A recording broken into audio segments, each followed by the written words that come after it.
Hello everyone, welcome back to my channel. Today in this video I would like to show you how to active two WhatsApp account in on Android phone. So let's begin our video.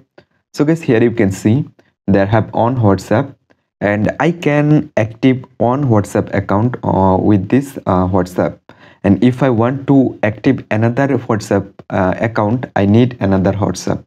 So how can I enable or install another WhatsApp? Just open my phone settings and try to find out apps. So here you can see this is apps. Just open it, select dual apps and select find out WhatsApp from here. So I find it easily, just enable. And you can see it's installing. After installing, just let's back, and if you see there have two WhatsApp. This is on WhatsApp, this is another WhatsApp. Right now you can active another WhatsApp account with this WhatsApp. So in this two WhatsApp you can active two account with this two WhatsApp very easily.